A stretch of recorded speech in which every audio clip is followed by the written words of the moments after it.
So it's preparing. So we're now live on YouTube, Chairman. Chairman, we're live on audio recording. Thank you. Can I welcome members and in particular our new independent member, Atom Mark. I think this is his first formal meeting of the Audit, Governance and Standards Committee. So welcome to all of you to this meeting being held on the 30th of November 2020. In terms of substitutes and apologies, I've only received apologies from Councillor Smith. I don't think there's any other apologies. Can I remind members, this is a remote working via Zoom, and although members are attending the meeting remotely, they should remain engaged in the meeting and refrain from responding to emails or texts. And can I ask you to put any other devices on silent? It would be helpful if members could keep their microphone on mute for the duration of the meeting unless they wish to speak. And if possible, can you address all remarks through the chair? Okay. Audio broadcasting of the meeting has begun, and by attending this meeting, sorry, Turner. Chairman, there's a terrible.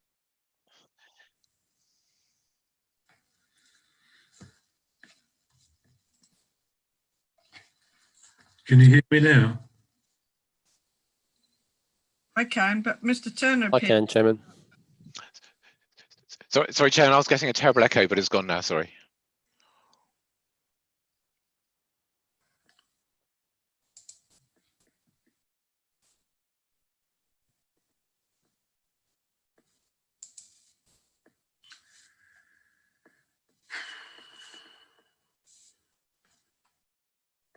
Can you hear me now? Okay, look, my apologies. I'm getting a message that my internet connection is unstable.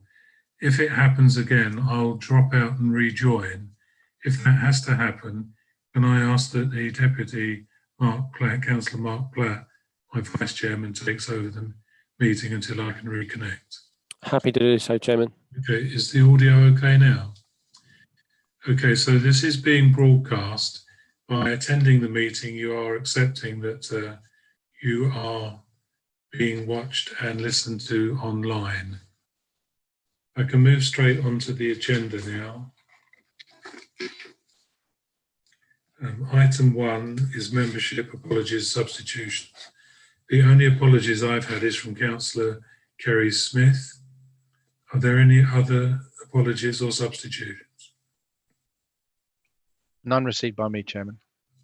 Okay. So if I can move to item 2, pages 5 to 10 inclusive of your agenda pack, the minutes of the meeting held on the 16th of November 2020. Are there any matters arising on those minutes?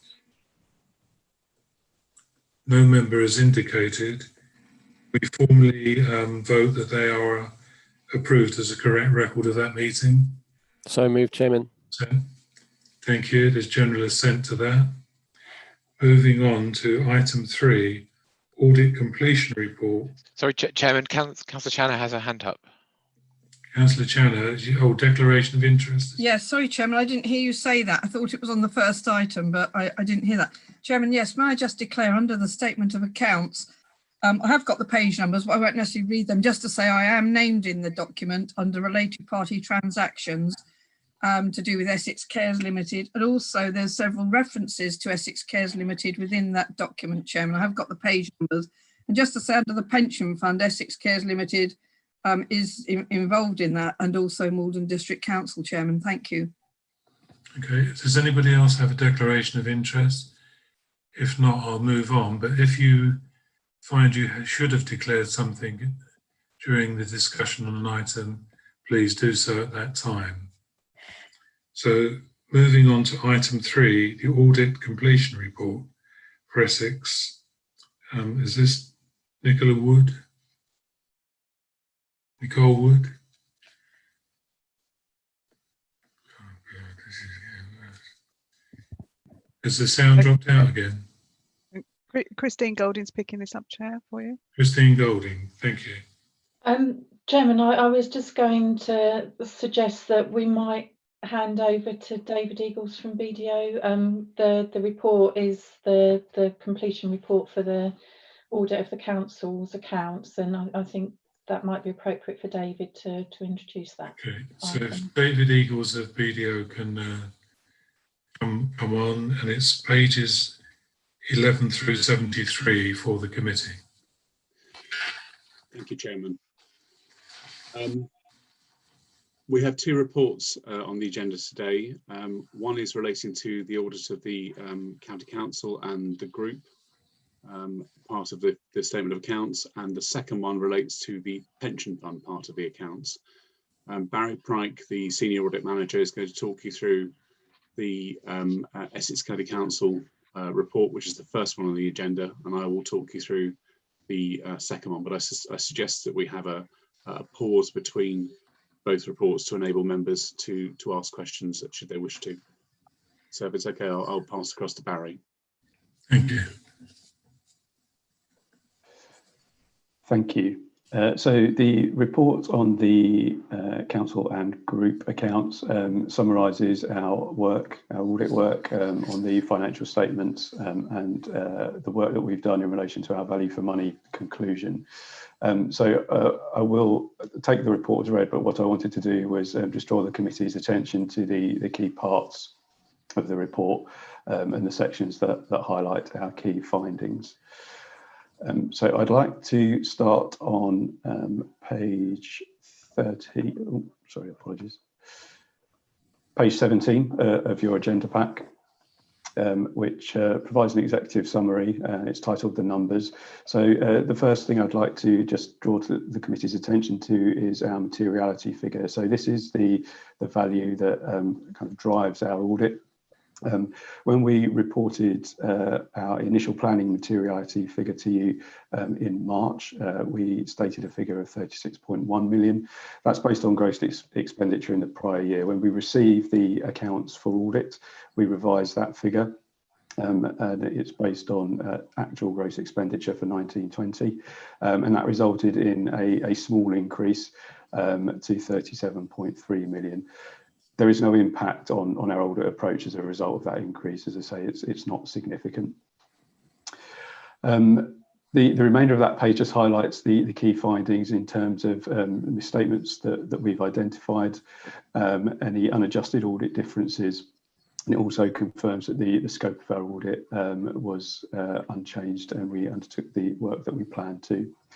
In terms of the misstatements and the unadjusted audit differences, I'll come back to those as we get to the detailed sections of the report on those. Moving on to page 22 of the agenda pack.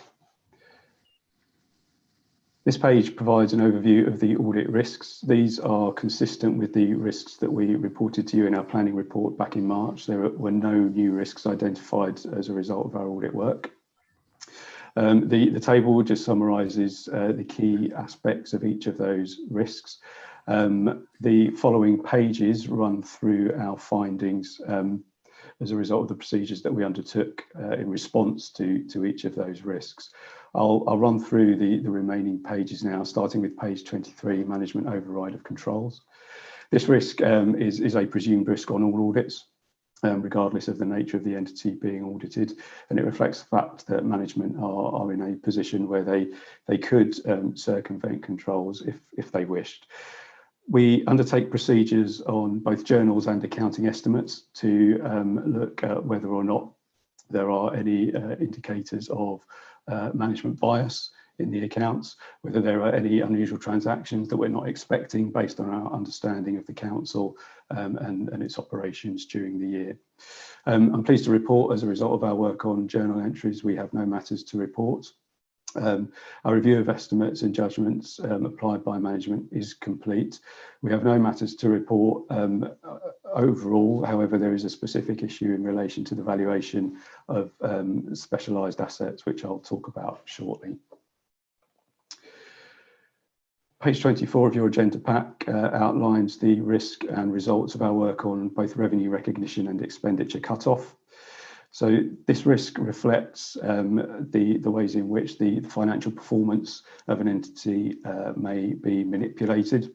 Now, in terms of revenue recognition for a council, we specifically look at revenue grants because there's an element of judgment there around whether or not conditions have been met, and that can affect how they're recognised in the financial statements and could potentially lead to an overstatement of revenue. Our work on specific grants is complete and we haven't identified any issues there. Expenditure cut-off relates to the recognition of expenditure around the year end, the financial year end. Again, it's potentially an area where the accounts could be manipulated, the financial performance could be manipulated by pushing expenditure out of the current year and into the following year. We look at a sample of transactions around the year end. We look at both payments and supplier invoices received, and we confirm that they've been recognised in the correct period, and we have no matters to report as a result of those procedures. Page 25 describes the risk and work we've undertaken in relation to valuation of land and buildings. So there's a number of elements to this work. We look at the independence, the competence of the external experts employed by the council, the external valuers who support management in forming the valuation that's recognised in the balance sheet. We also undertake a review of the assumptions that underpin those valuations. We corroborate those assumptions. We set a range to determine whether or not the values that have been recognised sit within that range, and that range is generated based on a number of sources of information, including local factors that the external valuer engaged by the council can provide details on. We're satisfied that the instructions provided to the valuers were appropriate, and we were able to place reliance on management's expert. The procedures in relation to assets that are valued on an existing use or fair value basis, so fair value primarily investment properties, but also surplus assets to a certain extent, and existing use value, the other land and buildings, excluding things such as schools, libraries, for example, which I'll talk about shortly. We have no matters to report in relation to assets valued on that basis. Our audit procedures relating to the valuation of specialised assets, which does include schools, and they form a significant chunk of the value of property recognised on the balance sheet, did identify that those assets that had not been subject to a detailed valuation in the year, but where indexation had been applied to bring the value of those assets up to an appropriate level as at 31st of March 20. We identified that the indexation that had been applied was outside of our expectations effectively, and it wasn't the indexation applied effectively resulted in those assets being understated. So as it says there under our results, we have reported an unadjusted misstatement of an 18.25 million understatement of the value of specialised assets. And that's been reported as an unadjusted error later in the report. Other than that particular issue, we have no other matters to report in relation to the valuation of land and buildings and investment properties.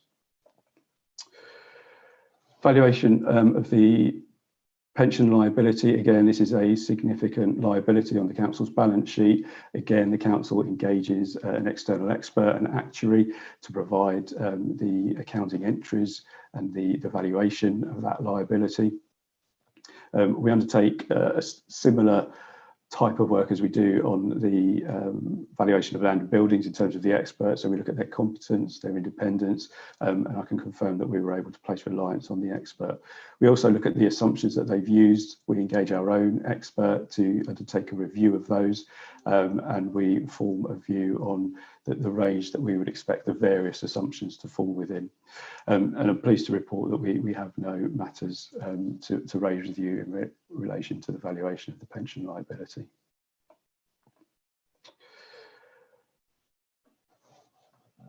Page 27 of the agenda pack, we undertook some procedures in relation to the waste treatment plant PFI, where we looked at the council's accounting treatment and considered the basis of judgments made around that, and our audit work did not identify any issues.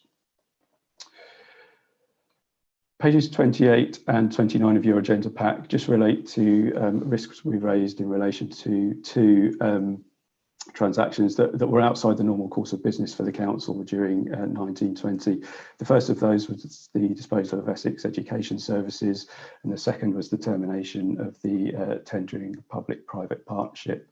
In both cases, we've looked at the accounting of those in the council's accounts, and we have no matters to report in relation to that.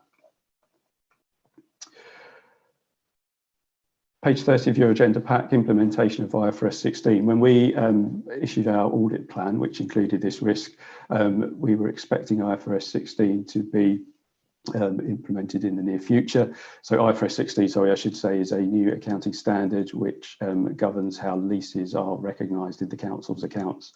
The implementation of that, which was public sector wide, has now been postponed. It's now not expected to be implemented until, I believe, it's potentially just been deferred by another year, actually.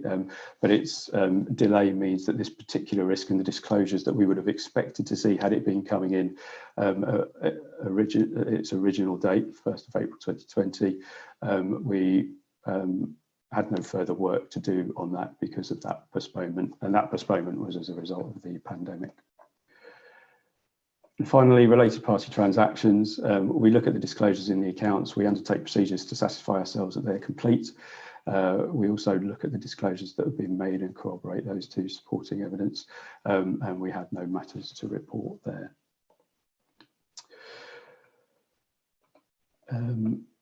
Just moving through to page 33 of your agenda pack. So matters requiring additional consideration. I'd like to draw the committee's attention specifically to the narrative under the fraud heading. So when we presented our audit plan in March, we did request that if members were aware of any matters relating to fraud, whether it be suspected, actual or alleged, that they bring those to our attention. Our contact details are in the report, and we just make the same request now. If there is anything you believe we should be aware of, then please let us know. Obviously, we're aware of matters that are reported to the committee as a result of the counter fraud activity undertaken at the council, but if there is anything you believe we should be aware of, please don't hesitate to contact us using the contact details in the report. The next section of our report runs through both unadjusted and adjusted audit differences. Page 34 provides some further information on the unadjusted audit differences. We've reported two matters as unadjusted. The first relates to a projected understatement of 2.9 million, which has arisen following some work we do around creditors. In some cases, the council will recognise a creditor based on an estimate. They will accrue expenditure having not received an invoice, for example, of the specific cost by the time the accounts are prepared. As a result of being able to access the invoice post year end, clearly our audit is being undertaken after the accounts have been prepared, and there will be information that is available now that wasn't available at the time the figures were put together. We've considered the actual cost for an amount that was estimated at the year end, and that's resulted in a projected error of 2.915 million. As I say, we have no concerns around the actual process the council went through to estimate that value, but we are required to report a difference if we do have more up-to-date information, and that is made clear in the narrative there.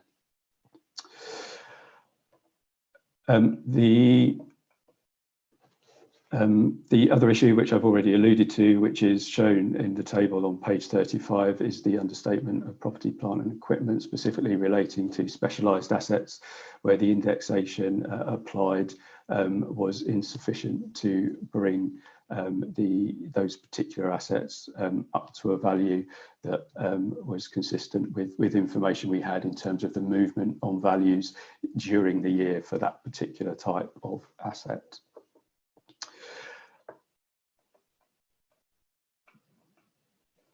Moving on to page 37, which is adjusted audit differences. So this section of the report just takes the committee through those matters that have been adjusted for. I'll just briefly cover each of these. So the two matters referred to on page 37 relate to the presentation of overdraft balances on the face of the balance sheet. Historically, they have been presented net of the council's overall cash and cash equivalents balance. However, they should have been reported as a gross position. So where those accounts, those bank accounts, are in an overdraft position as at the balance sheet date, they should be reported as a current liability. So both the current year and the prior year comparatives have been adjusted for that. It's important to note there that there is no impact on the council's cash position. That is a presentational issue. The second audit difference relates to the presentation of cash outflows relating to revenue expenditure financed from capital under statute, REFCUS. So that particular type of expenditure relates to costs that the council have incurred, which are capital in nature, but don't actually result in a asset being recognised on the council's balance sheet. The cash outflows relating to this had previously been presented as an operational, as an investing cash flow. However, they should have been presented as operational for the reason I've just referred to. There is no asset generated as a result of that, and investing cash flows should only be recognised as such when there is an asset arising from that and recognised on the balance sheet. Again, this is a presentational issue. There is no impact on the council's cash balances. They are unchanged. Page 39, again, also refers to a matter that also relates to cash flows. And this specifically relates to the presentation of proceeds from short and long-term investments and purchases of short and long-term investments. Again, these should have been presented gross. They had historically been presented net. So they are now shown on that gross basis. Again, as I said, this is a presentational matter. There is no impact on the value of the investments that are held by the council at either at the balance sheet date of the current year or the prior period.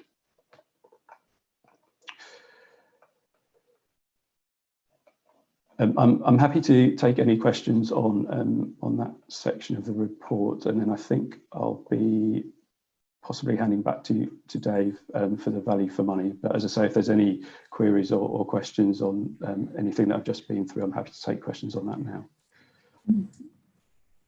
Thank you. If members can indicate if they have a question, can I just raise the question? Several times there you've mentioned presentational differences. Can I ask that prior to doing next year's accounts, officers and the audit team get together and iron out any difficulties they have with presentational issues on reports? Just an ask from me. Is there any member got a question for Barry on this particular section? I can't see anybody indicating. Independent member. Sorry, our independent member has indicated, Chairman. Sorry, Councillor. Mr. Chairman, can I ask few questions here? Yes, please. First of all, thanks Barry for the presentation. The report do not indicate any deficiencies in the internal control framework, which is good. I want to explore it a bit further. The question is, what extent you have obtained audit assurance from test of control? I can see that you have indicated on page 10 that you have tested control in the areas of higher risk, but have you performed any control testing in other areas as well? Yes, we do. So our audit is primarily substantive in nature. So it is weighted towards testing of detailed testing of transactions. However, there are areas where we do place reliance on tests of control, particularly in the areas of expenditure. So we look at three-way matches where they're present, approval of invoices. We also undertake a review of the controls in place around payroll as well, I believe. But primarily we focus on substantive testing as we consider that to be the most efficient approach. Thank you. The next question is, what is your approach to IT audit? And have you got comfort on the adequacy of our IT systems and control? Means, have you performed IT GC testing and test application control? And have you identified any issues in access rights, for example, securities, or in any other areas? Yeah, we do undertake testing of IT controls. For the benefit of the committee, we look at the controls in place around access to the key systems which feed figures into the account. So that is primarily the council's main ledger system, but also systems around cash receipting, for example. We also consider things like the fixed asset register. So we undertake a detailed review of all of those systems. We look at the access controls that are in place. We look at the user listings. We consider whether users are appropriate. We look at how those user listings are managed, particularly looking at how individuals are added and removed and reviewed. And we undertake detailed testing of those controls where it supports our wider work. So, for example, if we use reports from particular systems, where we do our journals testing, we need to have some comfort over the individuals that are being shown as having posted journals. So we look at user access controls, for example. I'm pleased to report we found no significant issues in relation to IT general controls. When you say no significant deficiencies, is there any deficiencies that you have? No, there were no deficiencies to report. Sorry, no deficiencies. Okay. And then on page 21, you have reported that you have reviewed the work done by our internal audit department, but you did not place reliance on their work. Just wondering, what's the reason for this, and is this approach consistent with their audits? I'm just thinking that there's a potential for efficiency gain if internal audit work is used. Yeah, so we look at internal audits work as part of our risk assessment. So we obviously look at the reports that have been produced during the year. Particularly, we're interested in the work that they do on the key financial systems and their conclusions on those, and that informs our risk assessment, the outcome of which is ultimately the risks we report in our audit plan.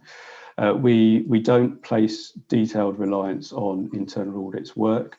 And again, that is simply for efficiency reasons. So it is generally the case that it is more efficient for us to do the work where if we were to place reliance on them, it would be in the areas of controls testing.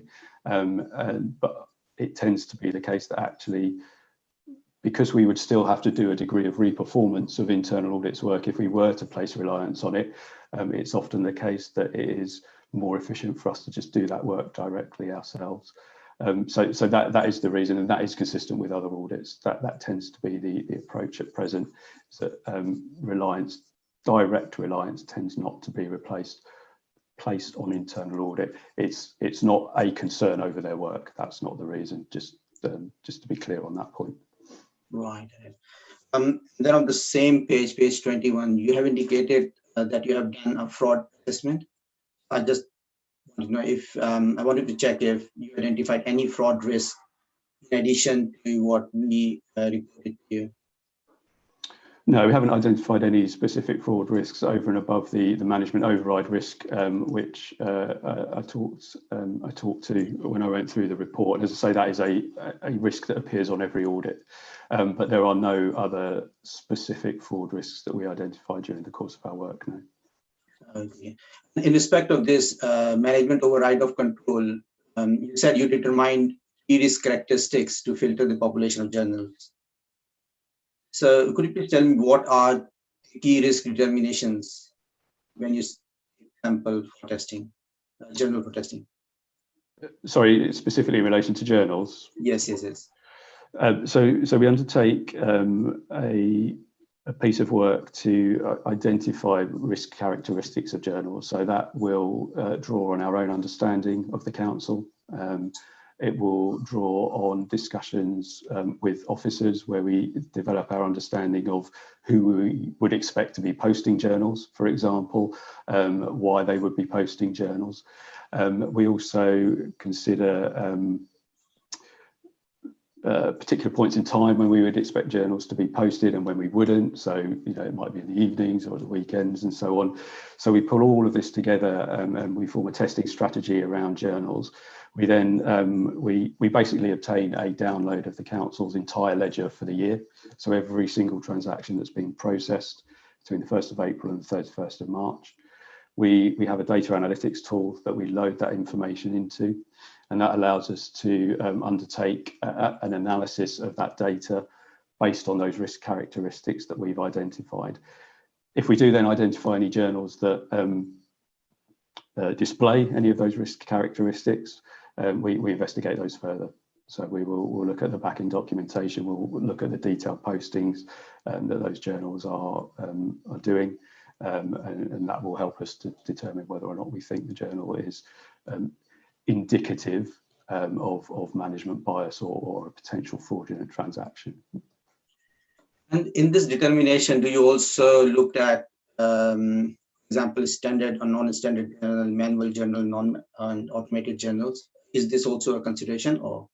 Yeah, so part of our work on understanding journals generally is understanding the different types of transactions. So whether they be manual journals, whether they be automated journals posted between systems, and we feed that into our risk assessment. So yes, we're able to distinguish between different types of journal as part of that process, because we have that information in the data that we download, and our analytics tool can identify those different types of transaction. Okay, and then on this, another question is, you have reported that there is no control issue. That's fine.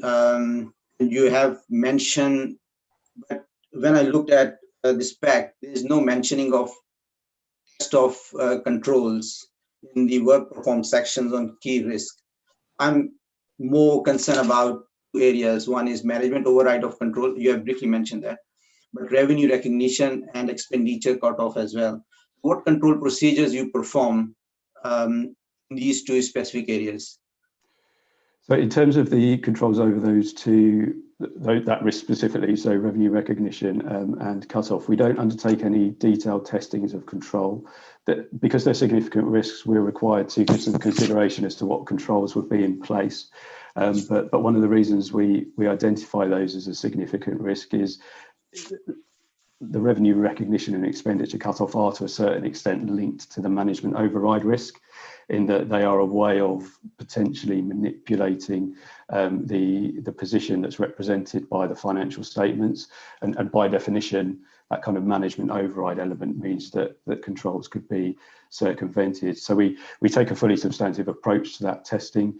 In terms of the controls in place, so revenue recognition, I mentioned, we are specifically concerned with the recognition of revenue grants.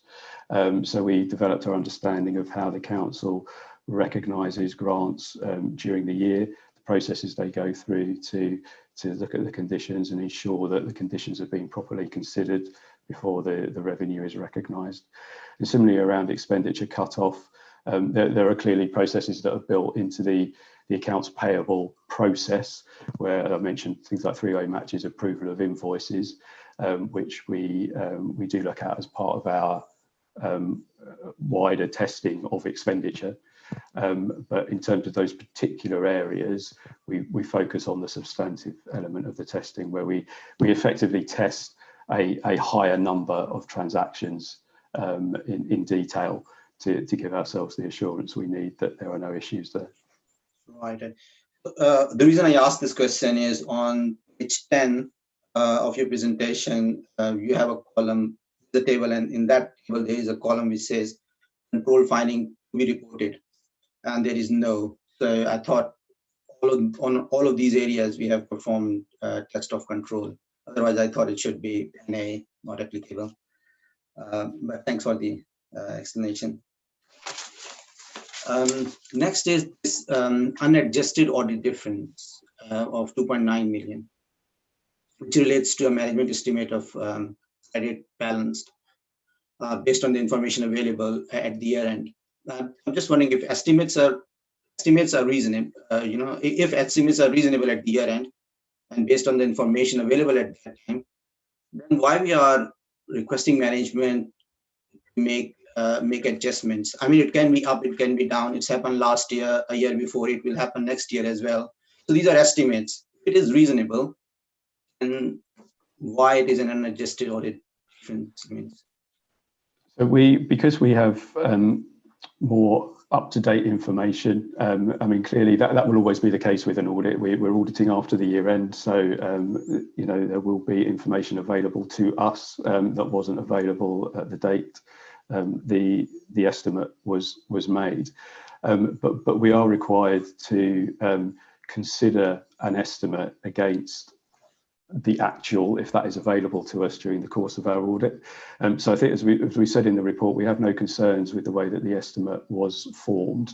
But given that we are required to take information available into account, kind of up to the date we issue our audit report effectively, we do compare those actuals to the estimate.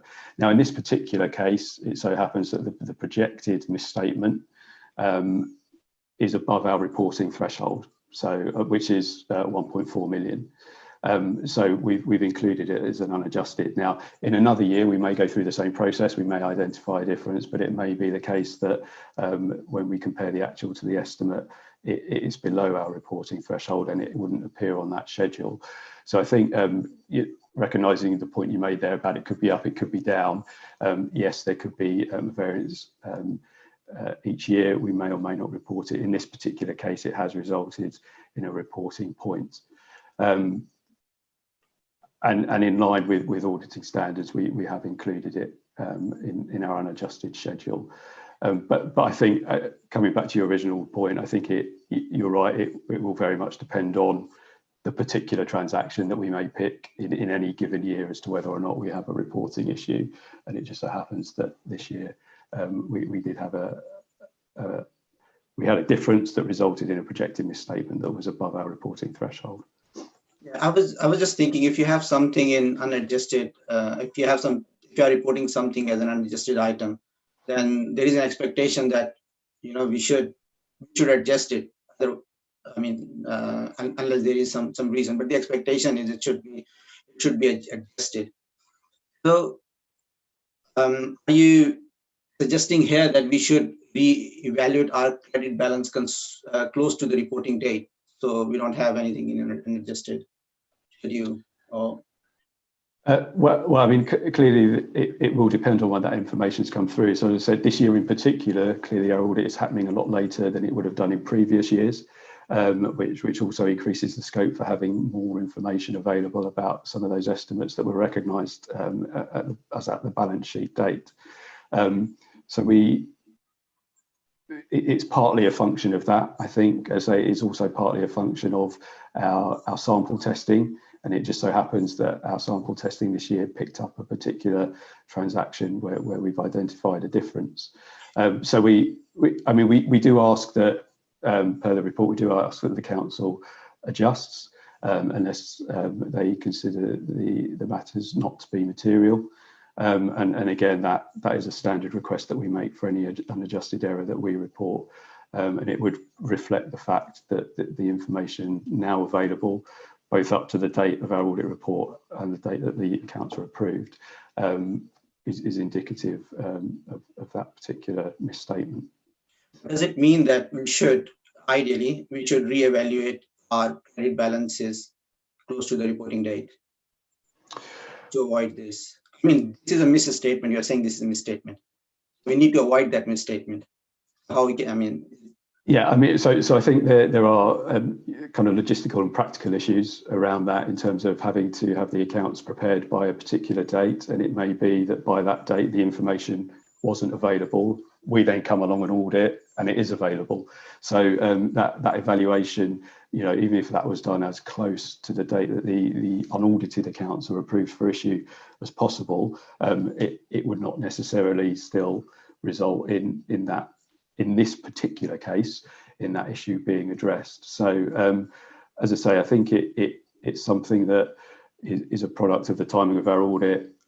The fact in our sample, we have happened to pick a particular transaction where there is a difference. I think the key message from my point of view, I suppose, would be that we have no concerns over the estimate that was made by the council.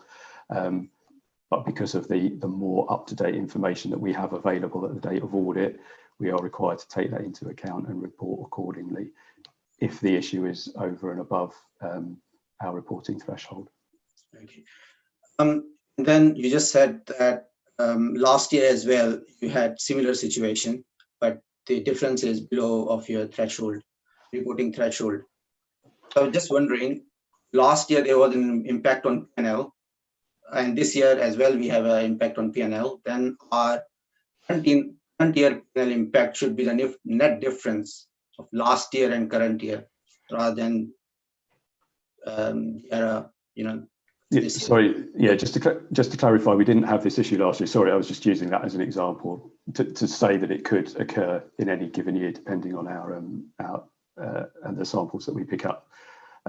So sorry, we didn't have a similar issue last year, so there is no net difference. But you're quite right. If we did have an issue 2 years running where there was an impact on the P&L, then we would reflect the net difference in our unadjusted schedule, because we would need to bring forward the prior year's unadjusted misstatement to make sure that was reflected. So there would be a net impact, you're right, but in this particular case, we don't have anything brought forward from the previous year to offset. Then the last question on this: so do you take this approach for all estimates, or this one is unique? So whatever estimate we make it at the year end, there is any information which come after the year end which change our estimate, do you think it should be adjusted in all cases, or? Yes, so we are required when we're looking at accounting estimates to look at the latest position. Again, because our audit is happening after the accounts have been prepared, we may well have access to information that is more up to date, may provide better evidence. That might not be the best way to phrase it, but evidence of conditions at the balance sheet date that might not have been available when the accounts were pulled together. And yes, we are required to look at that and take that into account. Now, clearly, the big estimates in the accounts, things like the valuations of property, the net pension liability, which are subject to significant risks anyway, we do an awful lot of detailed work around those. And if we do have information that has come about after the 31st of March or after the accounts have been prepared, then yes, we will take that into account. And if there's any potential impact on the numbers that are being recognised, we will discuss that with the council, obviously, to determine whether or not there is something we need to do about that. In this particular case, it just so happened that in our sample, we had an estimate. It just so happened that for that estimate, there was now an actual figure available at the date of audit, and we have compared the two. So, as I say, it's a combination of circumstances that have driven the reporting of that. What would you have done if this projected misstatement is above materiality level? If you have qualified the report? Well, so yeah, I mean, in this particular example, if we had ended up with a projected error that was above materiality, then we would have had to have worked with the council to do more work to bring that down. I expect would have been the approach there. And we do work with the council if we identify errors in our sample testing. We'll hold discussions. We'll ask the council to do a bit more work to perhaps determine the potential extent of any actual error. And we'll go through that process to resolve any issues that we've identified. So, I mean, any issue that results in a projected material misstatement will need more work, because clearly we need to get to a position where we don't have a material issue, regardless of what the cause of that is. So it would have involved more work had that been the case. I agree. And just last question is on valuation of pension liability. I think you mentioned that you use the work of PwC consultancy actuary. Is there any reason using PwC? I mean, or the actuary that we use, the auditor as the auditor, that actuary is engaged actually by the National Audit Office on behalf of all the audit firms that undertake audits of councils and local government entities. So the PwC do a piece of work that looks at all of the actuaries that are involved in the valuation of local government pension liabilities. So it's not just us that use them, it's used by all of the audit firms, and it's commissioned by the National Audit Office on behalf of those audit firms. Right. Thanks a lot. It's very helpful. I'm a new member of the committee, and one of the reasons I asked this question is I want to get some comfort on our internal controls, processes and controls as well.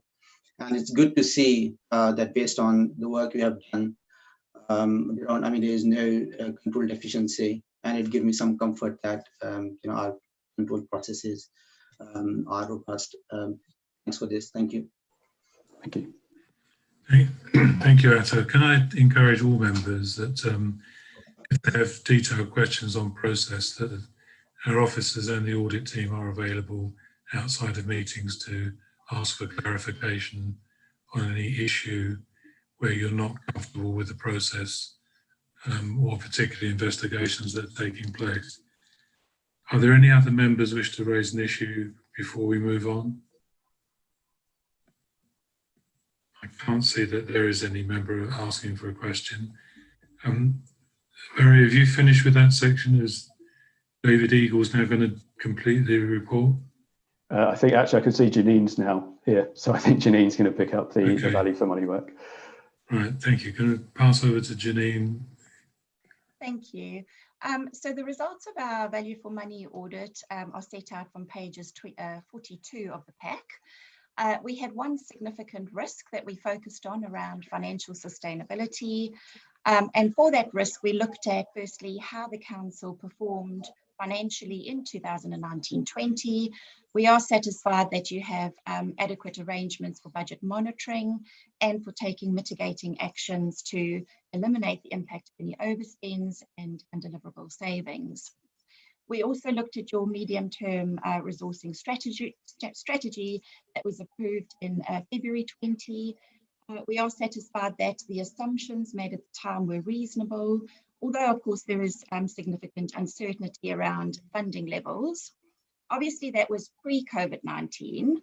As the pandemic set in so close towards the end of the financial year that we're auditing, we wouldn't expect to see a lot of change in the underlying arrangements in that financial year, but as part of our 2020-21 VFM audit, we will be looking at how the council has reacted to COVID-19 and the impact on your finances. We are aware that the budget gaps are larger as a result of COVID, and in particular, the reducing funding from council tax and business rates. And then thirdly, as part of this audit, we've looked at your arrangements to identify savings and your progress in closing the budget gaps over the medium term. And as part of that, we've considered the scenario where if the council were to make or to identify no further savings above what has already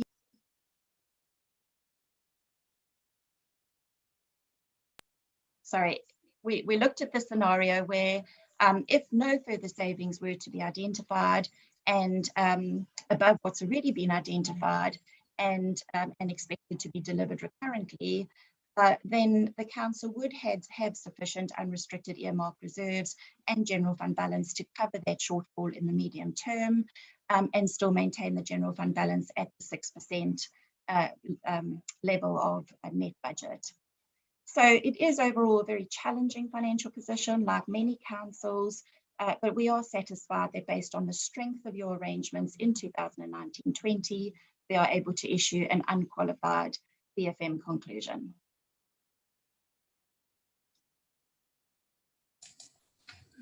Thank you for that. Any members wish to ask a question at this point for clarity or information? I can't see anybody indicating. Thank you for that, Janine. Do we now move to David Eagles for the conclusion of that report? Thank you, Chairman. That is the conclusion of the report. Okay. There's a sort of a draft letter of representation at the back and a draft opinion. But that opinion, of course, is included within the pack of the accounts. So if there are no other matters to take, then shall I move to the pension fund completion report? Well, I think we need to vote on this particular as a separate item. So if I can refer members to, I guess page 11, is it? We are only asked to note this report. And are members happy to note the report? There seems to be an indication that we are happy to note the report. Noted, thank you, yes. Okay, so if I can ask David Eagles to move to the item on the pension fund. Thank you, Chairman. I'll just talk you through the equivalents to the areas that Barry's talked through in terms of the main council audit. So on page 80 of your pack, we've set out the overall sort of summary of position.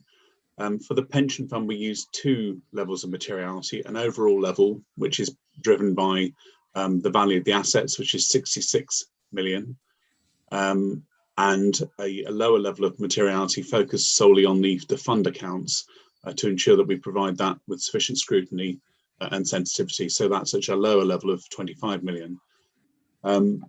The unadjusted error, which I'll come to later on, relates to basically updated positions in respect to valuations, similar to the matter that Barry's been talking about just now.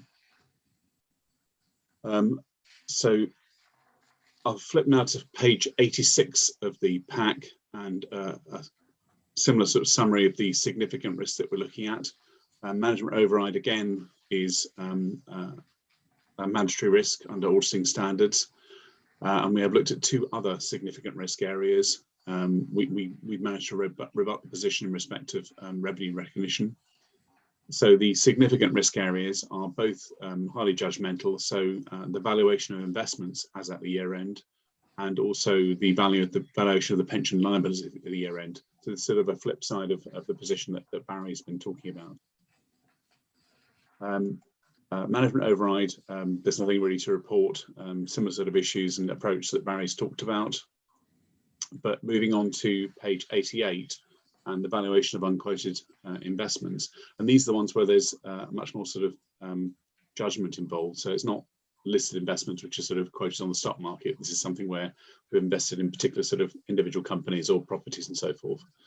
The two key issues to pull out here, which have contributed to the unadjusted position at the end of the year, really does relate to better information available at a point in time. Again, we have no issues with the way that the pension fund has gone about the process of estimations. It's simply a couple of cases. One, where subsequent valuations that have come through from the funds themselves have differed from the original estimates as at the end of 2019. And again, that's just a matter of timing.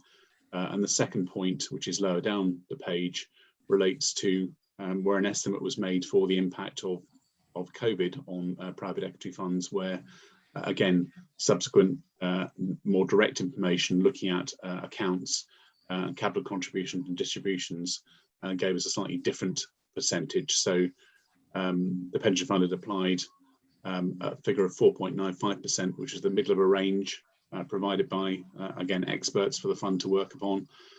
Perfectly reasonable approach to that.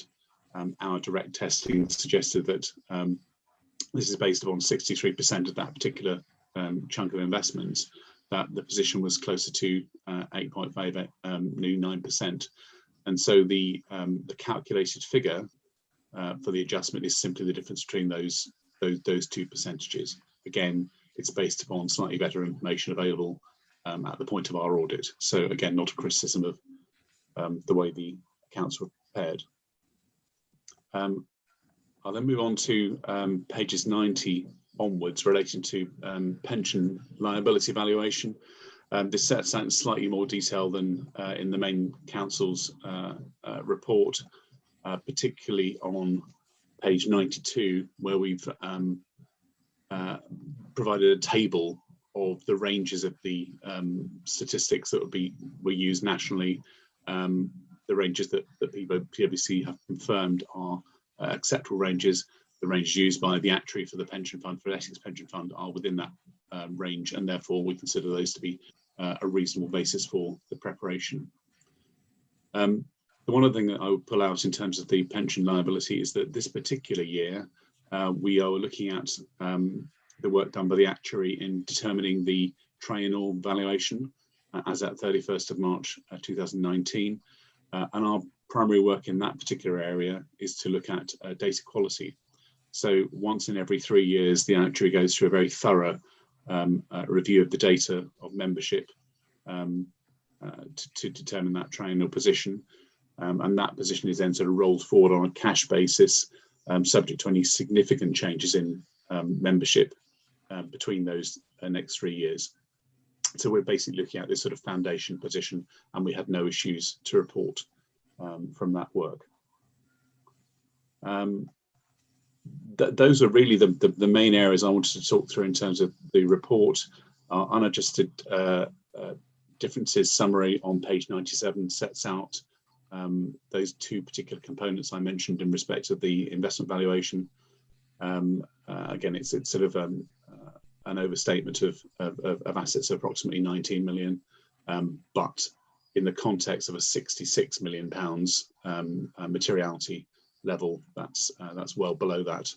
Again, we would ask technically for you to sort of adjust those, but would quite understand that they aren't being adjusted on the grounds of immateriality.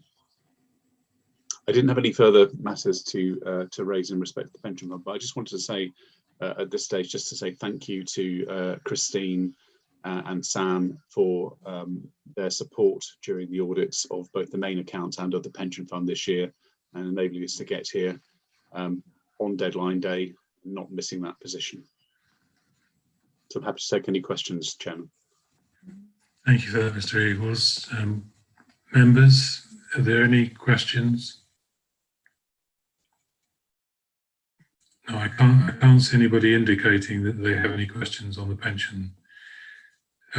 Councillor Anthony Jackson. Thank you. It's not a question, actually. It just occurred to me. I'm a pensioner of Essex County Council. Maybe I should declare an interest. Interest. I think the officers do have a list of previous declarations of interest. I sit on the pensions board, and I think that's well known. So, Councillor, Mr. Chairman, if I can assist, there's no need to declare the fact of being in receipt of a pension or being a member of the pension fund board. Okay. Thank you. So if we have general agreement on that, can I move to the recommendation? This is a report for information only, and we are only being asked to note the report. Can you indicate you're happy to note it? Noted, Chairman, noted. Thank you. So moving on to item 5, page 123 through 361 is the statement of accounts. Is that Christine Golding? Thank you, Christine. Thank you, Chairman. Chairman, with your agreement, I've put together a presentation just to talk the committee through the statement of accounts, the matters raised by the auditor, and the committee's role with regard to approval of the accounts. So if that's okay, I will share some slides on the screen.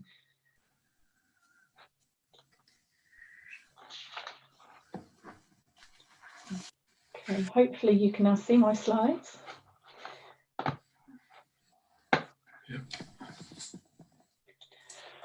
So, so what I wanted to do briefly with the committee this morning, I thought it might be useful just to provide a very high-level reminder to the committee of what's in the statement of accounts document. Then wanted to talk you through what's happened to the accounts since the committee received them in draft on the 6th of July, and then finally to explain the process for approval and publication of the accounts. So I'm not going to cover this in any great detail, but obviously you've commented on the fact the statement of accounts is a very significant, comprehensive document. There are probably 5 key sections to the statement of accounts. So we have a narrative report which provides sort of written informal commentary on the council's financial position as at the end of the 2019 financial year. Then we have a statement of responsibilities which explains our section 151 officers' responsibility for the accounts and the council's responsibilities collectively.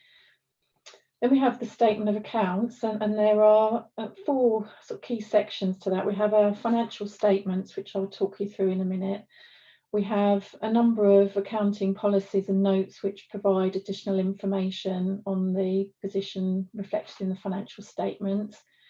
We then have a section which sets out our group accounts, which are a consolidation of the council's accounts with those of its group entities, Essex Cares Limited. And then the final section within the statement of accounts are the accounts for the Essex Pension Fund. And we also have an annual governance statement, which the committee are being asked to approve today. And then finally, we'll have the external auditor's audit opinion. So financial statements for the council's accounts, this is probably the most important section of the accounts, because the statements, there are 4 statements, but they collectively present a picture of the council's financial performance during the 2019 financial year and its financial position at the end of the year. So the comprehensive income and expenditure account provides a summary of our expenditure and income on day-to-day activities. That statement presents everything in line with proper accounting practice. Then, because we're a local authority and we are allowed to do things slightly differently, we then have a movement on reserve statement which adjusts the position shown in the income and expenditure statement to the position that represents the position on the movement on our reserves and balances. Then we have our balance sheet, which summarises the assets, liabilities and reserves of the council, and a cash flow statement which summarises the inflows and outflows of cash during the financial year. So we then have a series of notes to those accounts. So I'm not going to run through all of those, but there's about 100 pages worth of information that provides additional detail on the figures that are presented in the financial statement. So we have a very detailed set of notes which explains the council's accounting policies for recognising income, expenditure, assets and liabilities in our accounts. We've got information on earmarked reserves, asset values, investment and borrowing activity, our pension liability, and there's also information on officers' remuneration. But as I said, there's a lot of information there and it runs to nearly 100 pages, but the purpose of that detail is to basically just supplement the information presented in the financial statements. So in terms of what's happened to the accounts, so the committee will recall that you received the accounts in draft on the 6th of July this year, and since then they have been subject to external audit review, and they've also been made available for public inspection. And you have also heard from colleagues at BDO the outcome of the audit. So BDO have highlighted a number of audit differences that have been highlighted through their work, and some disclosure adjustments. So the council's accounts have been adjusted for some of the audit differences identified, and some we have decided or have chosen at this stage not to adjust for. So I wanted now to just talk you through all of those audit differences, what the impact of them has been, and why we've chosen at this stage not to adjust for the unadjusted items that BDO have reported on. So the chart on the screen just summarises or gives you a graphical presentation of the audit differences identified through the audit, but I will now talk you through each of those in turn. So if I could start then with cash and cash equivalents. So as I said, BDO have already talked you through all of these, but it's just to explain what those differences actually mean in terms of presentation within the accounts. So the first item that we've adjusted the accounts for is to separate the pooled balances that are held with the council's own banker from our other cash and cash equivalents, and we've now shown those pooled balances separately on the balance sheet. So the balance sheet is shown on pages 163 and 164 of the agenda pack. But literally all we have done is effectively increase cash and cash equivalents on the balance sheet and pulled out, created a new line on the balance sheet for bank overdraft. So no overall difference, and as BDO explained, this is really just a sort of presentational adjustment. Then we have made some adjustments to the cash flow statement. So the cash flow statement analyses our cash flows into three categories. Operating cash flows are those related to our day-to-day operations, so generally revenue related activities. Investing activities are those related to our capital programme predominantly, and financing activities relate to inflows and outflows of investment and borrowing activity.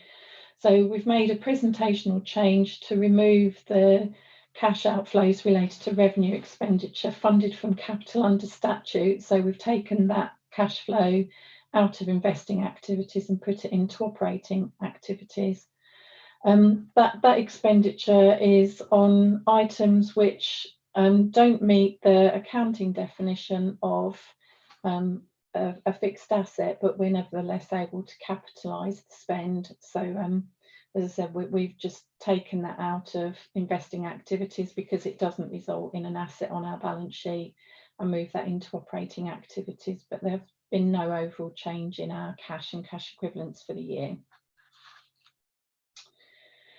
So we have also made one further adjustment which relates to cash flows, which again Barry Pright from BDO has already highlighted.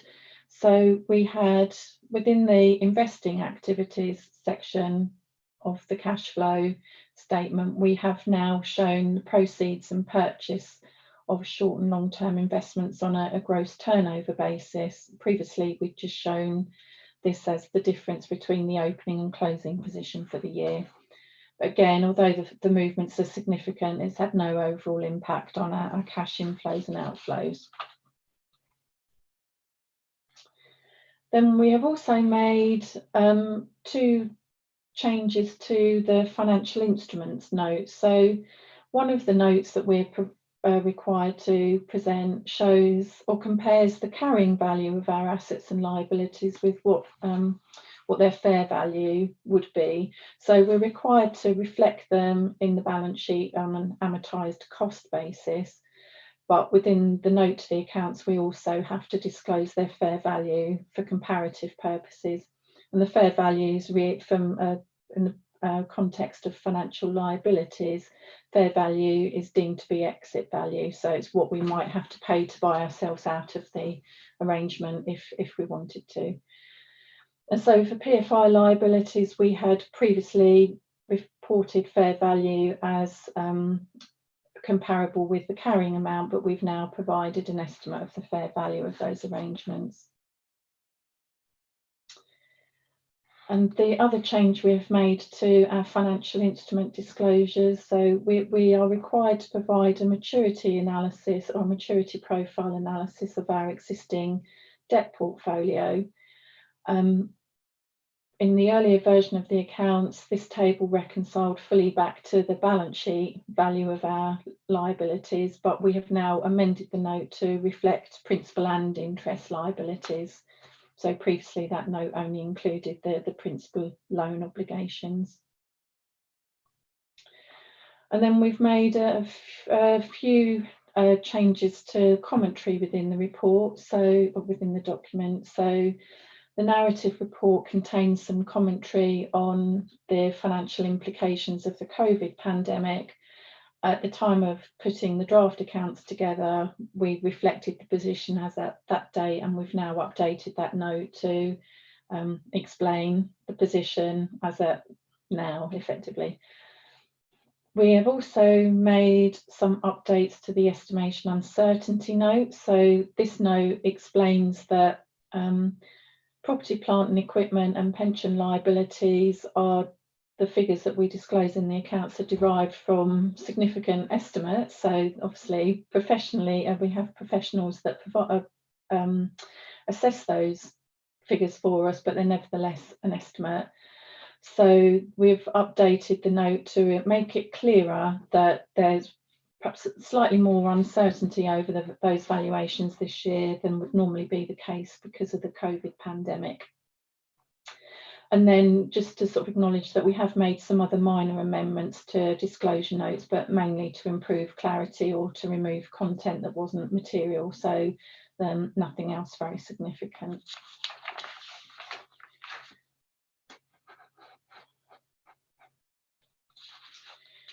So those were the adjusted differences. So just wanted to then quickly run through the unadjusted differences. So these are the things we've already discussed these as BDO went through the audit completion reports, but we had two unadjusted misstatements. So one related to creditors and the other to the value of our land and buildings on our balance sheet. So the auditors identified a number of areas where the creditors we'd raised at the year end differed from the actual amounts that were paid in the new financial year, and from those matters estimated a potential misstatement of 2.9 million. In terms of why we've chosen not to amend the accounts for that error, it's an estimate. So it's an inferred error rather than actual. So we don't actually know whether we have got a misstatement of that value, and it's difficult to know what might be wrong. So there's actually, when we know exactly where an error has arisen, we will correct it. But in this case, it's an estimate and we don't actually know what's wrong, so it's difficult to correct it. And then the other unadjusted misstatement related to land and buildings, which we've also discussed earlier, and this was where identified that the indexation applied to assets valued on a depreciated replacement cost had perhaps not been sufficient to keep up with actual movements in value. And again, it's a judgmental estimate, and in terms of whether or not that would be easy to correct, I think it's probably worth noting that we'd need to amend nearly 5,000 accounting records to reflect that position through the accounts. But I think the key point from our perspective is neither of these errors are material and don't have any impact on the auditor's ability to issue their opinion on our accounts. And then the final matter that BDO reported on was the council's treatment of the deficit on the dedicated schools grant. So the council's reflected its deficit in accordance with guidance issued by SIPFA at the end of March, and the auditor has a difference of opinion on how that deficit should have been presented in the accounts, and so has reported their view on how we should have, or how they felt we should have reflected that in the accounts. So moving on to the pension fund, so there were a number of audit differences that we have corrected for. So similarly to the council, we've added some additional explanatory comments around property and equity valuations and explaining that there's slightly less certainty over those valuations at year end than there might ordinarily be the case because of the COVID pandemic. Payments to and on account of leavers, so a new disclosure note has been added that provides an analysis of the payments to and on account of leavers, and that replaces a previous note on transfers in and out of the scheme. And then the other changes in relation to the pension fund accounts, so there is a lot of information on fair value disclosures, and they've been expanded to include more information on the basis of valuation and key sensitivities in those values. And the other change there was to reclassify property unit trusts as valued at level 3 assets rather than level 2. And then in terms of unadjusted audit differences for the pension fund, so there are 2 matters identified which, had they been corrected for, would have decreased the net assets in the scheme by just over £19 million. That represents 0.29% of the net assets in the pension fund at 31st of March. And those differences arose as a consequence of estimating investment valuations at year end and those estimates deviating slightly from the fund manager's final confirmations, and then and also an estimate on private equity investments where it's been estimated that was potentially that estimate was potentially slightly out. So in terms of next steps, so we're asking the committee to formally approve the accounts today to enable us to meet the statutory deadline of 30th of November for publication of the accounts. And just to note that before the committee decides whether or not to approve the accounts, you are required to consider the matters that BDO have reflected in their audit completion reports. And obviously you've already considered the matters raised in those reports as the previous 2 agenda items. And also ask the committee to note the representations that will be made to BDO by the Council's Section 151 officer and the committee chairman on behalf of the Council. And those representations are included within BDO's audit completion report. I think just to sort of summarise, obviously the audit completion reports can set out the conclusions that BDO expect to reach in relation to the council and the Essex Pension Fund. And I think importantly, BDO expect to issue unmodified opinions on both the council's and the Essex Pension Fund accounts, and to conclude that the council's put proper arrangements in place to secure value for money. And I think the only other point we'd like to highlight is in relation to the unmodified opinions on the council's and the pension fund accounts is BDO will be adding an emphasis of matter to those opinions, which it's not a qualification, it's just BDO in issuing their opinions think it's necessary to highlight the uncertainty in relation to valuation of property-based assets due to the COVID pandemic. And at that point, I'm happy to take any questions.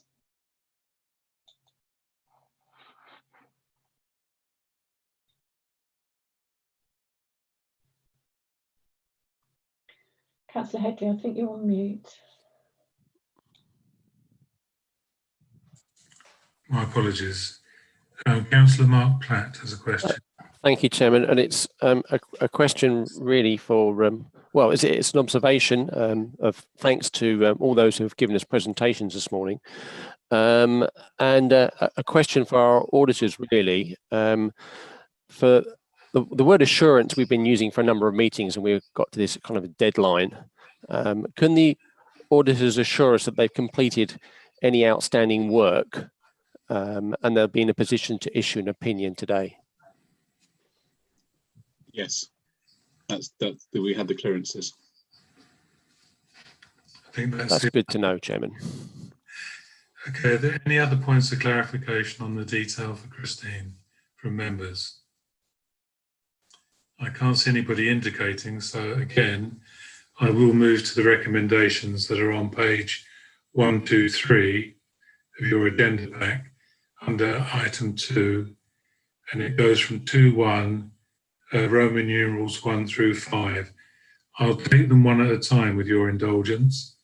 So the first recommendation is that we note the matters raised in the external auditor's audit completion reports. Happy to note that? Noted, Chairman. Yeah, that's general agreement. 2.1 Roman numeral 2, we agree not to adjust the 2019-20 statement of accounts for non-material unadjusted misstatements and unadjusted disclosure omissions and improvements identified within the audit completion reports, the council and the pension fund. Is that agreed? General agreement. Agreed.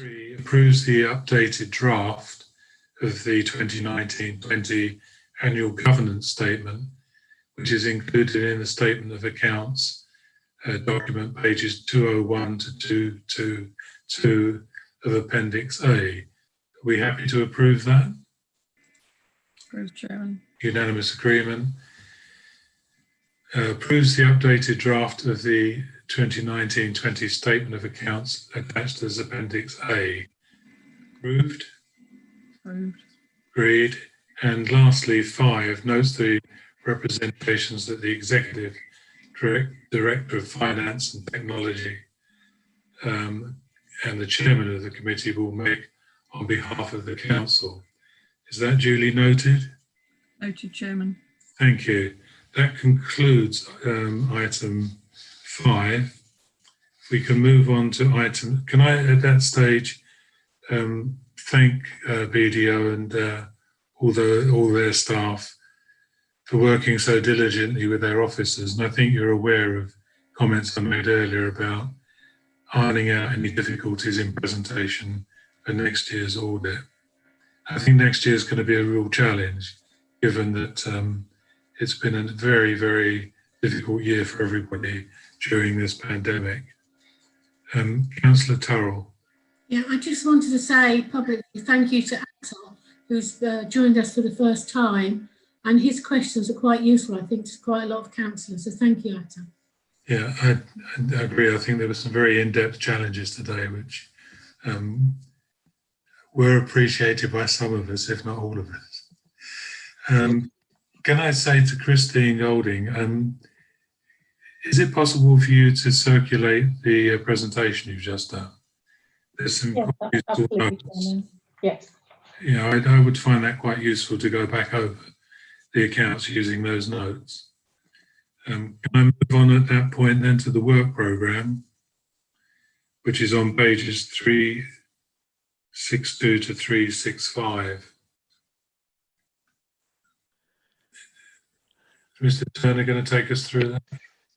So I'll be very, very brief, Chairman. This is the report that we have at every meeting. At your last meeting, Councillor Terrell, I think it was, correctly stated that we were running out of dates for meetings. So what we've done is we've updated it to include the next year's programme of work, and this is sort of linked to item 8 on the agenda, which is to set the provisional programme of meetings for the next municipal year.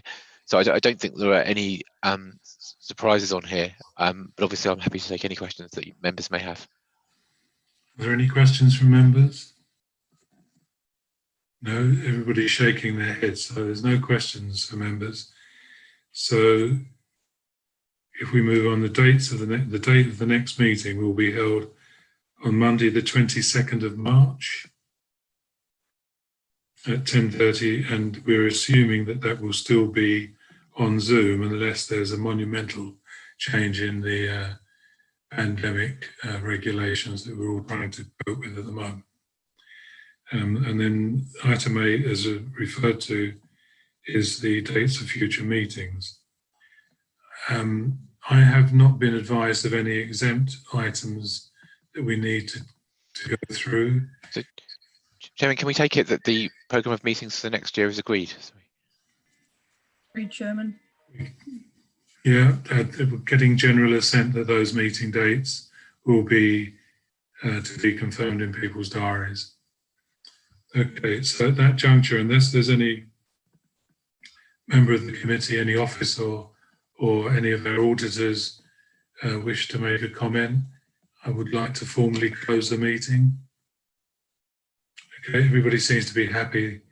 Can I wish you a pleasant afternoon? I've got only 3 more meetings to go to. And if I don't see any of you before Christmas, can I wish you the compliments of the season? And let's hope we all have a happier news to celebrate in the new year.